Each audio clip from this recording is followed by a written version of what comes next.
హైడ్రా అంటే Hyderabad disaster response and asset monitoring protection agency.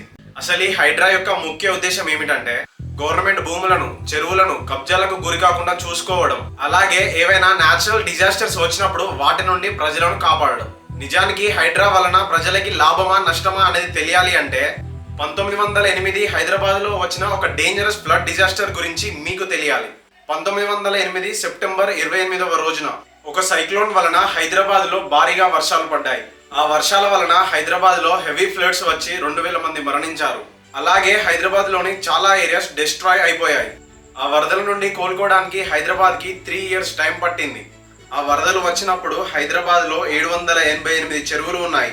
ఆ చెరువుల యొక్క వాటర్ రిజర్వేషన్ కెపాసిటీ తక్కువగా ఉండడం వలనే వరదలు వచ్చాయని అప్పటి ఇంజనీర్ అయిన ఎం విశ్వేశ్వరయ్య గారు నిజాం గవర్నమెంట్ తో మాట్లాడి ఆ చెరువుల వాటర్ రిజర్వేషన్ కెపాసిటీని పెంచారు. చెరువుల యొక్క వాటర్ రిజర్వేషన్ కెపాసిటీని పెంచి హైదరాబాద్ లో మొదటిసారిగా ఫ్లడ్ మేనేజ్మెంట్ సిస్టమ్ ని ఇంప్లిమెంట్ చేశారు. ప్రస్తుతం హైదరాబాద్ లో 300 చెరువులు కూడా లేవు. అందులో సగం చెరువులు కబ్జాలకు గురై ఉన్నాయి. 1908 లాగా హెవీ రెయిన్స్ వస్తే హైదరాబాద్ పరిస్థితి ఏంటి?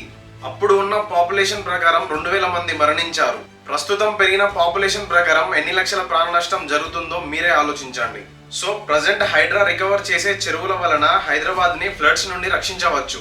కాబట్టి హైదరాబాద్ ని ఫ్లడ్స్ నుండి రక్షించడం అనేది one of the major advantage. HYDRAA వలన డిసడ్వాంటేజెస్ ఏమిటంటే ప్రజలు కష్టపడి కట్టుకున్న ఇల్లులను కూల్చివేయడం ద్వారా పేద ప్రజలు రోడ్డు పైన పడతారు. అలాగే వారికి ఆర్థికంగా నష్టం కూడా జరుగుతుంది.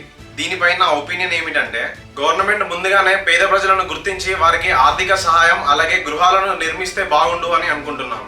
ఎందుకంటే దాని వలన భవిష్యత్తులో హైదరాబాద్ ని వరదల నుండి రక్షించుకోవచ్చు. అలాగే పేద ప్రజలకు కూడా నష్టం జరగకుండా ఉంటుందని నా ఒపీనియన్. అలాగే మీరేమనుకుంటున్నారో కామెంట్ చేయండి.